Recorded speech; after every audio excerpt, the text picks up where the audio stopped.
അപ്പൊ ഷാരിക്ക് കോയമ്പത്തൂരും ഈ പറയുന്ന പോലെ ഗംഭീരമായ മത്സരം നടക്കുന്ന സ്ഥലമൊക്കെയാണ്.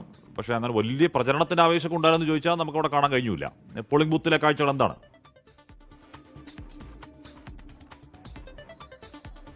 ஹஷ்மி அசிதா காலை வணக்கம். நான் வந்து இப்போ நிற்குது മരപ്പാലം മധുക്കര സ്കൂളിൽ. ഇവിടെ വലിയ ആവേശമായ കാഴ്ചകളാണ് ഇവിടെ കാണാൻ കഴിയുന്നത്.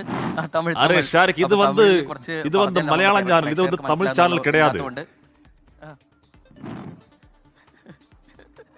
അതുകൊണ്ടാണ് ഞാൻ മലയാളത്തിലേക്ക് തിരിച്ചു വന്നത്. അപ്പോൾ എന്തായാലും അസിത, ഹാഷ്മി, നിങ്ങൾ നേരത്തെ സൂചിപ്പിച്ച ആ വാക്കുകൾ ഇപ്പോൾ ഇവിടെ ഇല്ലാതാവുകയാണ്. കാരണം നേരത്തെ പറഞ്ഞ വാക്കിന് ഘടകവിരുദ്ധമായിട്ടാണ് ഇവിടെ കാണാൻ കഴിയുന്ന കാഴ്ച. കാരണം ജനാധിപത്യ ഉത്സവം അതിൻ്റെ എല്ലാ ആവേശത്തോടു കൂടിയാണ് രാവിലെ തന്നെ ആളുകൾ ഈ ബൂത്തിലെത്തി ചെയ്യാൻ നിൽക്കുന്നത്. ഞാൻ ഇപ്പോൾ ഉള്ളത് കോയമ്പത്തൂർ ജില്ലയിലെ അതായത് കിണത്തുക്കടവ് മണ്ഡലത്തിലാണ്. കിണത്തുക്കടവ് മണ്ഡലത്തിലെ ഗവൺമെൻറ് LP സ്കൂളിലാണ് ഞാനിപ്പോൾ നിൽക്കുന്നത്. 4 ബൂത്തുകളാണ് ഇവിടെ ക്രമീകരിച്ചിട്ടുള്ളത്.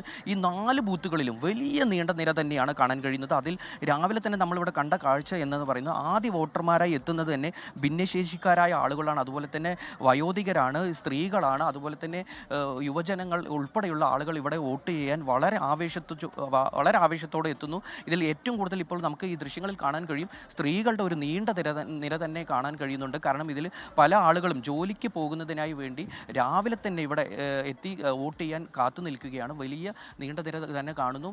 ഞാനിവിടെ എത്തിയപ്പോൾ 6:30 മണിക്കാണ് ഞാൻ ഈ ബൂത്തിൽ എത്തുന്നത്. 6:30 മണിക്ക് തന്നെ ആളുകൾ വന്ന് കാത്തു നിൽക്കുകയാണ്. കറക്റ്റ് 7 മണി ആയതോടുകൂടി പോളിംഗ് ഓഫീസർ ഉള്ളിലേക്ക് വിളിക്കുന്നു. അങ്ങനെ വോട്ടെടുപ്പ് നടപടികളൊക്കെ വളരെ വേഗത്തിൽ തന്നെ പുരോഗമിക്കുന്നുണ്ട്. 10 മണ്ഡലങ്ങളാണ് കോയമ്പത്തൂർ ജില്ലയിലുള്ളത്. അതിൽ നമ്മുടെ വാൾപ്പാറ, അതുപോലെ തന്നെ മേട്ടുപ്പാളയം, അതുപോലെ തന്നെ പൊള്ളാച്ചി അങ്ങനെ ഉൾപ്പെടുന്ന 10 മണ്ഡലങ്ങളിലാണ് ഇവിടെ കോയമ്പത്തൂരിൽ ഇന്ന് വോട്ടെടുപ്പ് നടക്കുന്നത്. ഇവിടെ ആകെ, അതായത് ഈ കോയമ്പത്തൂർ ജില്ലയിൽ 27,44,472 വോട്ടർമാരാണ് ആകെയുള്ളത്. അതിൽ പുരുഷന്മാർ 13,27,759, സ്ത്രീകൾ 14,27,179, 534 ട്രാൻസ്ജെൻഡറുമാണ് ഉള്ളത്. അത്തരത്തിൽ ഇപ്പോൾ വലിയ ഒരു നീണ്ട നിര തന്നെ കാണുന്നു. പക്ഷേ വോട്ടെടുപ്പ് പെട്ടെന്ന് തന്നെ നടക്കുന്നുണ്ട്. ഇപ്പോൾ നമുക്ക് ദൃശ്യങ്ങളിലേക്ക് കാണാൻ കഴിയും വയോധികരായ ഒട്ടേറെ ആളുകളാണ് വരുന്നത്. ഇപ്പോൾ ഭിന്നശേഷിക്കാരായ ആളുകൾ കടന്നു വരുന്നു. അത്തരത്തിൽ ജനാധിപത്യ ഉത്സവം അതിൻ്റെ എല്ലാവിധ ആവേശത്തോടു കൂടി ആളുകൾ വോട്ട് ചെയ്യുന്നു.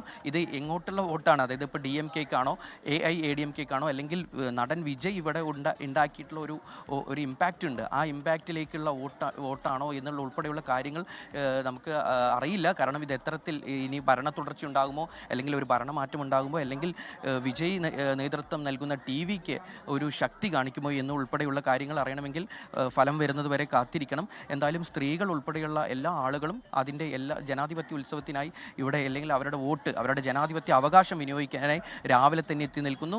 ഈ കാഴ്ച നമ്മൾ കേരളത്തിൽ പല ബൂത്തുകളിലും കണ്ടതാണ്. അതേ ഒരു കാഴ്ച തന്നെ നമുക്കിവിടെ കാണാൻ കഴിയുന്നു എന്നുള്ളത് വലിയ സന്തോഷമാണ്. കാരണം ഈ ജനാധിപത്യ അവകാശം വിനിയോഗിക്കുക എന്നതിൽ പകരം വലിയൊരു കാര്യം മറ്റൊന്നുമില്ല. അപ്പോൾ ആ ഒരു കാര്യത്തിനായി വയോധികരായ ആളുകൾ ഉൾപ്പെടെ അവരുടെ എല്ലാ കഷ്ടതകളും മറന്നുകൊണ്ട് ബൂത്തിലേക്ക് നേരിട്ട് എത്തുക എന്ന് പറയുന്നത് വലിയൊരു സന്തോഷകരമായ കാര്യം തന്നെയാണ്.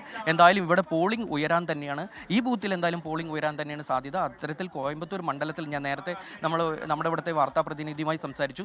മറ്റു ബൂത്തുകളിലും ഇതേ തിരക്ക് അനുഭവപ്പെടുന്നുണ്ട് എന്നുൾപ്പെടെയുള്ള കാര്യങ്ങൾ നമുക്ക് ലഭിക്കുന്നുണ്ട്. ആഷ്മി,